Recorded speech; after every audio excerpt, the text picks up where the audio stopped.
Di sini saya akan membuat video tugas untuk mata kuliah pengantar bisnis.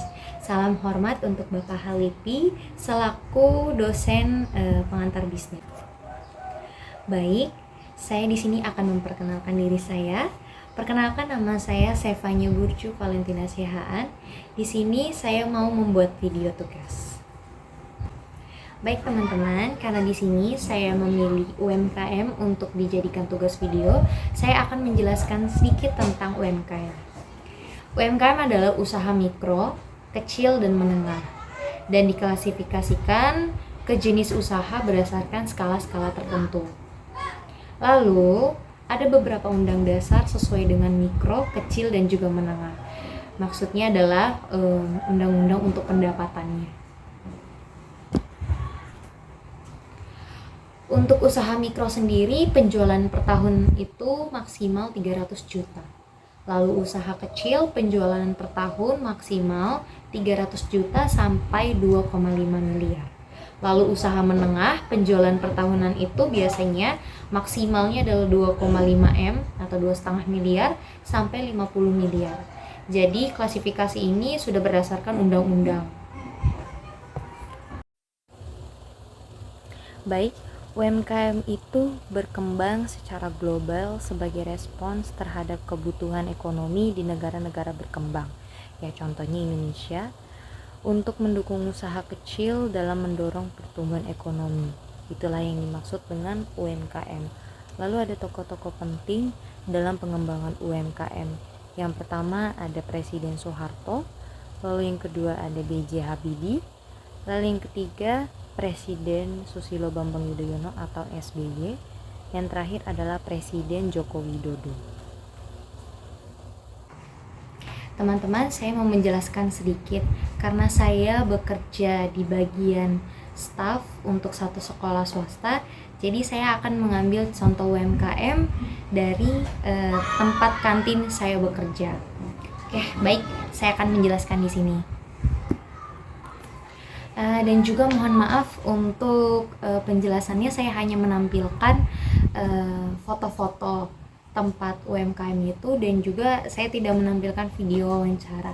Saya hanya mau wawancara lalu saya catat, jadi saya tidak mau videokan dikarenakan pegawai kantin tersebut tidak ingin di video. Makasih. Baik, yang pertama ada Kantin Mahanaim. Jadi nama UMKM ini adalah Kantin Mahanaim. Biasanya Kantin Mahanaim ini diutamakan untuk siswa dan siswi. Ya, jadi makanannya tuh lebih pokok seperti nasi, lalu lauk pauknya teri dan semacamnya. Sayur sop, sayur lodeh, ya, atau semacam-macamnya lah. Yang intinya lauk pokoknya adalah nasi dan juga lauk-lauk. Baik, untuk segi aspek sumber daya manusianya atau SDM-nya, kemarin saya sudah menanyakan pada pegawai kantinnya.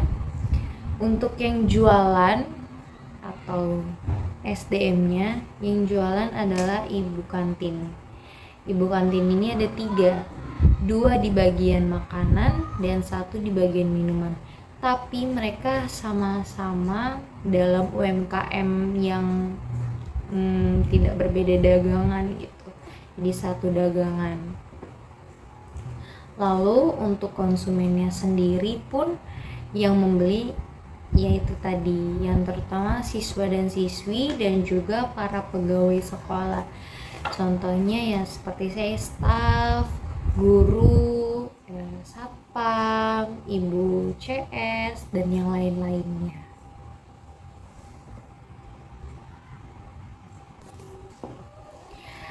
Baik, untuk segi aspek produksi. Segi aspek produksi ini yang membuat makanan atau yang memasak makanan juga ibu kantin tersebut.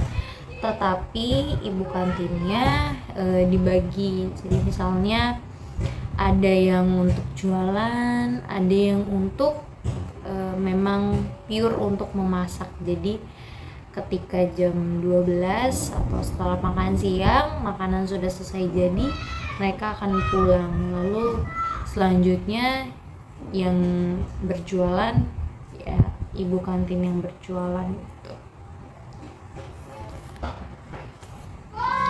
Baik, di sini setelah itu saya akan menjelaskan dari segi aspek keuangan. Segi aspek keuangan ini, penjualan per tahun itu ibu kantin bisa mencapai 600 juta. Ya, seperti tadi Undang-Undang Nomor 20 tahun 2008 bisa dikatakan UMKM itu jika penjualannya maksimal sampai 50 miliar. Jadi penjualan per tahun itu bisa mencapai 600 juta. Lalu pendapatan per hari minimalnya 1 juta. Lalu penjualan yang maksimalnya 2,5 juta. Memang sangat lumayan untuk bagian kantinnya. Mungkin dikarenakan juga yang dijual adalah makanan pokok seperti nasi, lauk pauk, dan itu kan memang sangat penting ya untuk para pekerja dan siswa untuk makan. Baik, di sini saya akan menjelaskan dari segi aspek teknologi. Kalau dari segi aspek teknologinya, mungkin yang paling utama adalah bisa delivery atau diantar. Di sini kita chat pegawai kantinnya, nanti akan disiapkan lalu diantar gitu ke meja kita atau ke ruangan kita. Untuk teknologinya bisa seperti itu sih. Jadi saya di sini memberikan pendapat tentang kantin makan lain. Yang pertama dari segi aspek SDM.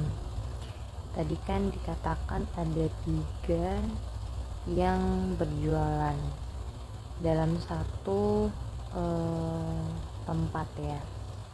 Jadi 2 di bagian makanan, 1 di bagian minuman.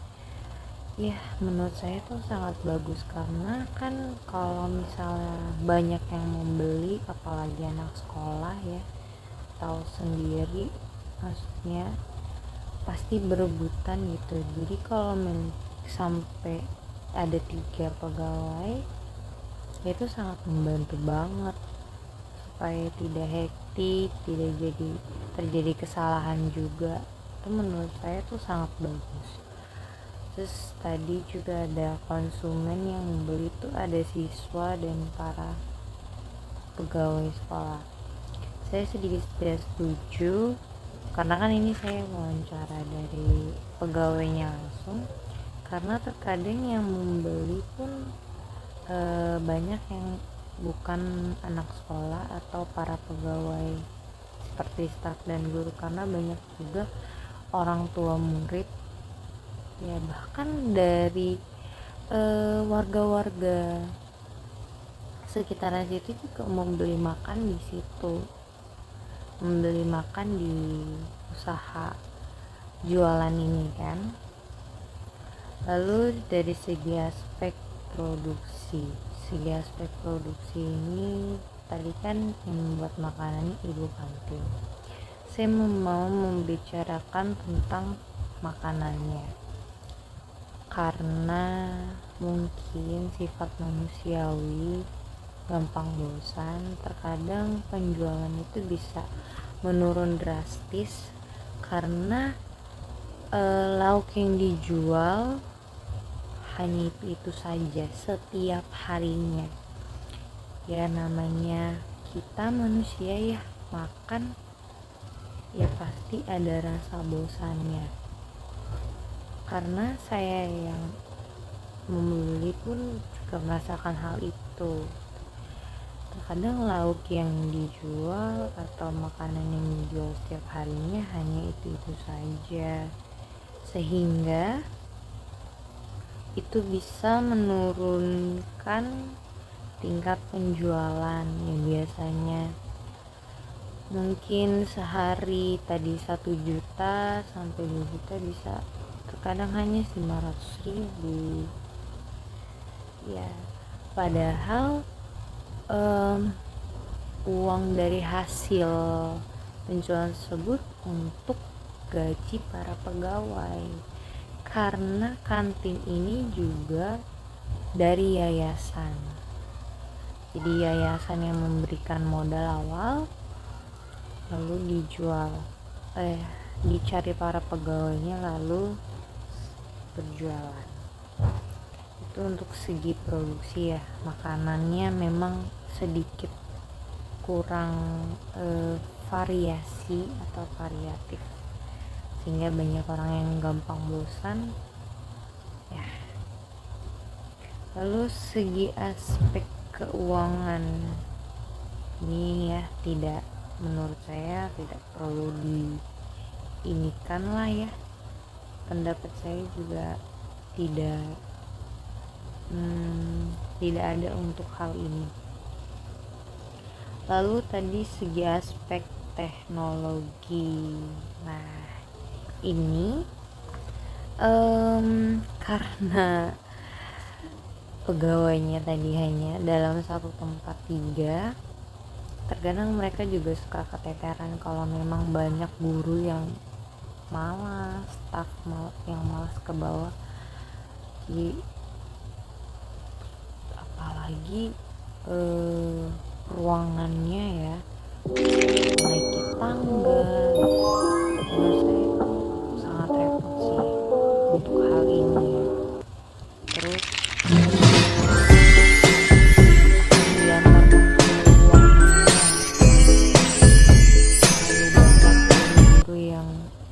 ke bawah atau staf ke bawah juga sangat repot ya untuk para pegawai kantinnya. Lalu mungkin segi aspek teknologi juga melalui pembayaran. Nah, melalui pembayaran ini juga sangat ada konsekuensinya ya. Karena sedikit cerita, pegawai kantin pernah bercerita mereka pernah kecolongan. Jadi karena terlalu banyak siswa-siswi atau pembeli, jadi ada yang dilayani dan dia bilang saya sudah bayar melalui QRIS atau ini, tapi ketika ditanya buktinya tidak ada. Nah, ini juga sangat berbahaya sebenarnya. Mungkin lain kali harus lebih diperhatikan ya, misalnya yang dijual yang pembelinya memesan ini, jadi yang dilayani ini dulu gitu, jadi jangan yang lain gitu, sehingga tidak terjadi hal-hal buruk yang tidak diinginkan gitu, dan juga tidak ada kerugian. Oke, baik, mungkin pendapat saya untuk kantin Mahanaim hanya ini saja. Terima kasih. Berikut saya akan menunjukkan beberapa foto dan juga ada video tentang kantin Mahanaim.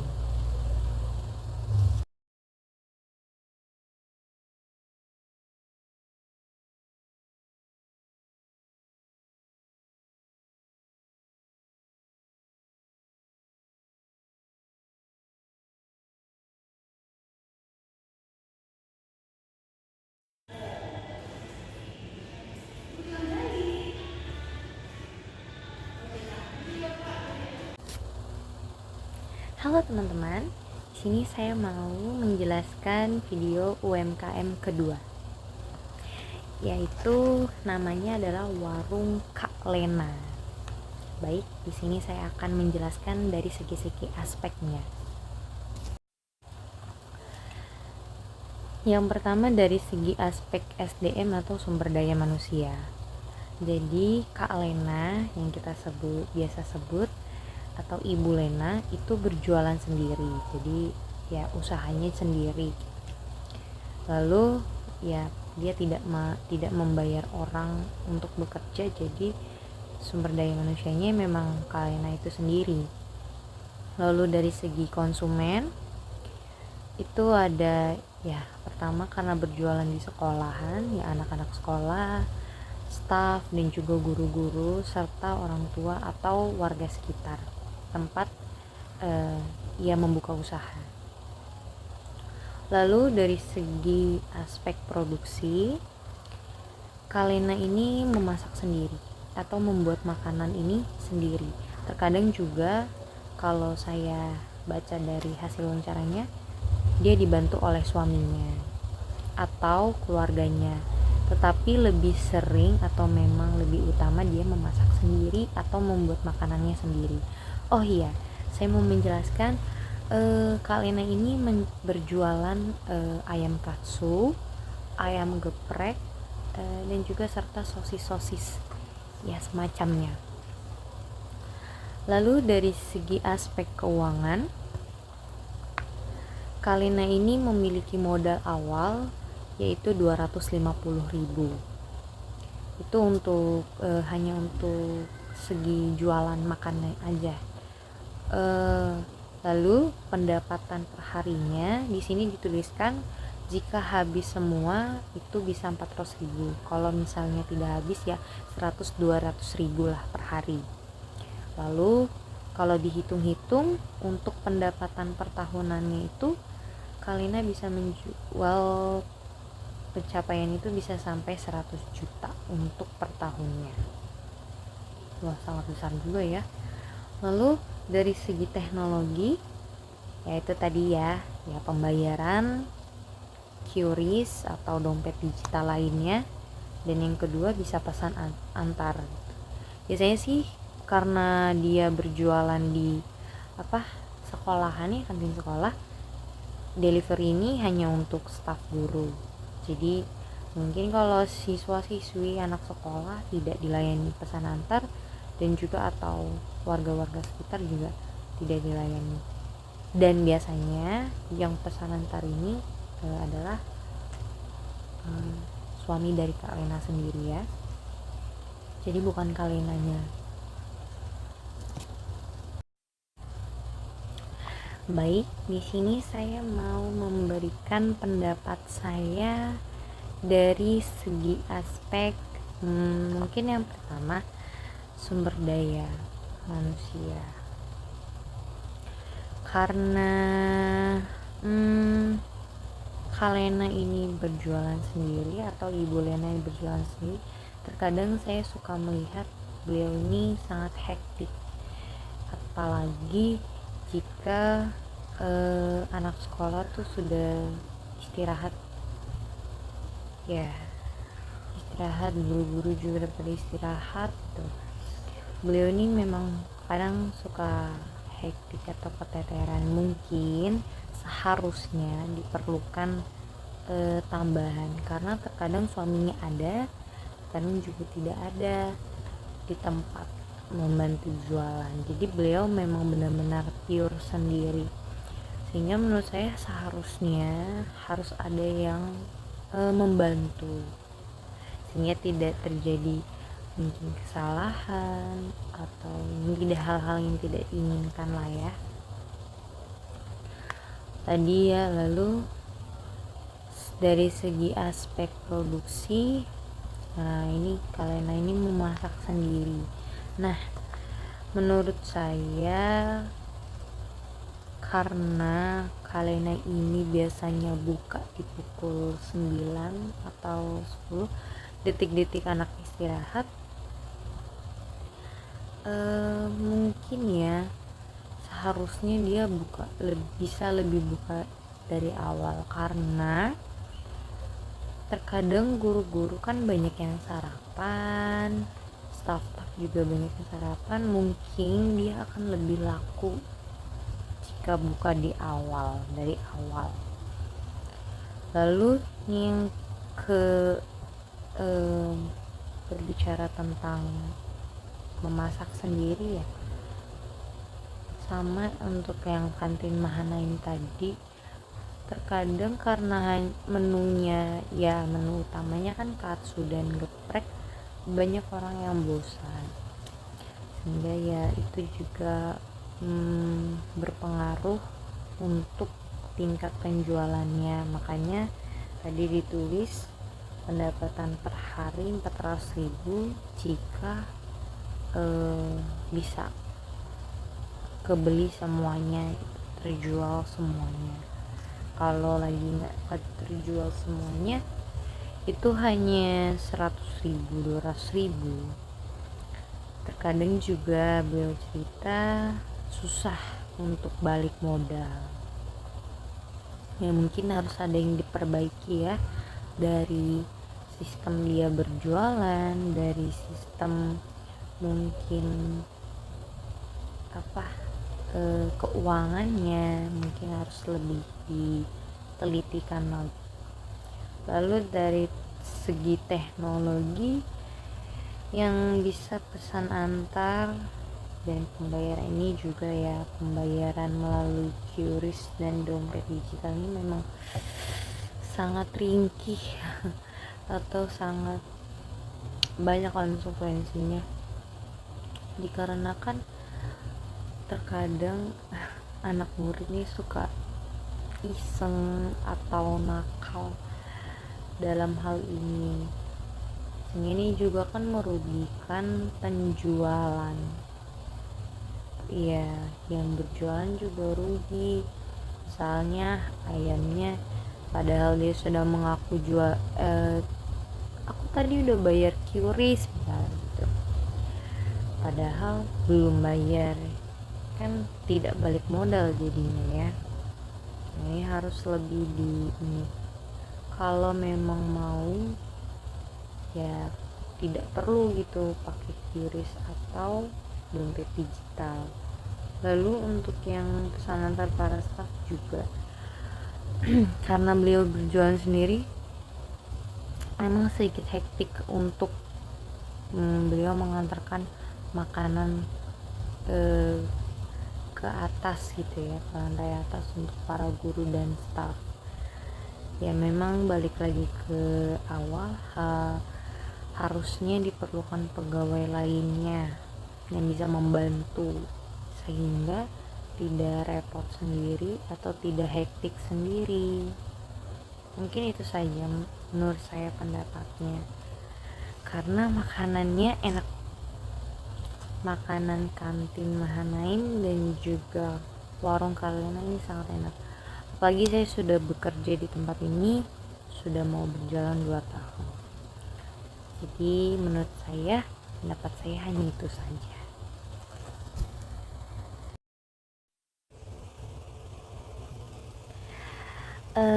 Baik teman-teman, saya mau memberikan pendapat saya tentang dari 2 video atau 2 UMKM ini. Mungkin yang pertama bisa dibandingkan dari jumlah keuangan ya, atau jumlah penghasilannya dari segi aspek keuangan. Kalau menurut saya berarti dari 2 UMKM ini, yang kantin Mahanaim mungkin jauh lebih unggul atau jauh lebih laku dibandingkan warung Kak Lena. Kalau kita boleh lihat dari segi yang dijual, mungkin kantin Mahanaim ini karena lebih ke makanan pokok ya. Memang namanya orang bekerja atau namanya orang belajar kan perlu makan, dan makannya bukan cemilan atau chicken katsu seperti yang dijual oleh Kak Lena. Jadi lebih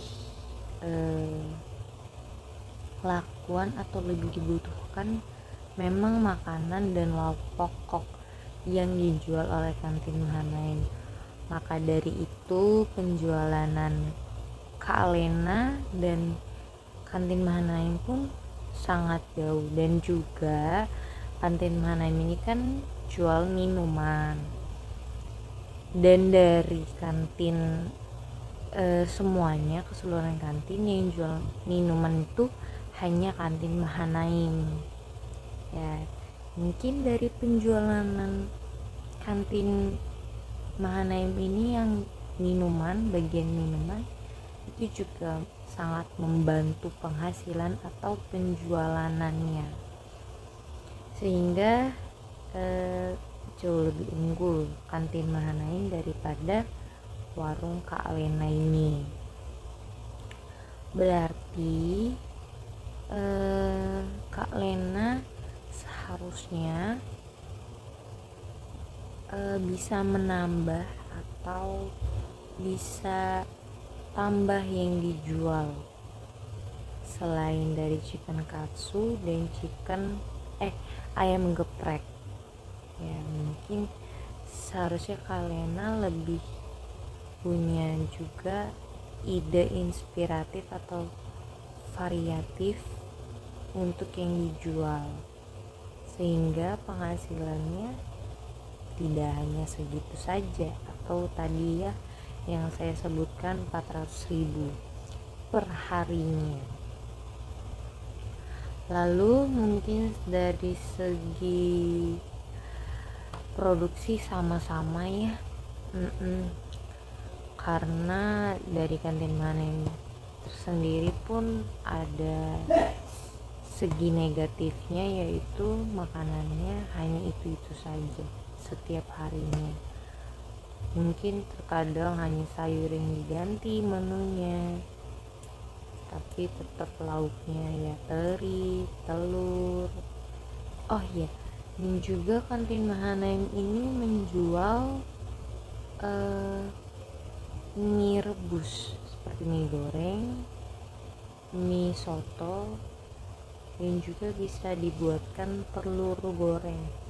Nah, ini juga ide yang variatif, tetapi ya balik ke awal, namanya manusia cepat bosan, jadi ya itu juga yang bisa menurunkan hasil penjualan kantin Mahanaim. Serta juga mungkin banyak saingan juga ya, walaupun ini jual lauk pokok, karena di kantin tersebut pun ada yang jual soto, lalu snack seperti takoyaki, terus kentang, ada pun juga chicken katsu tapi bukan warung Kak Lena ini, juga di warung lainnya.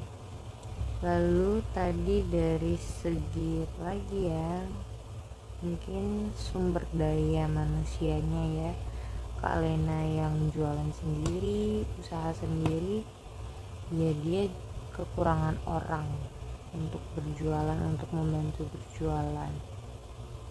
Kalau dari kantin Manaim pun bagian masak beda, bagian yang jual makanan beda, bagian yang jual minuman beda. Dan ini usaha kantin Manaim ini ada di 2 titik, di gedung A dan di gedung B, sedangkan Kak Lena hanya di gedung A atau di gedung tempat saya bekerja ya. Itu juga yang membuat berbeda ya, sangat berbeda jauh.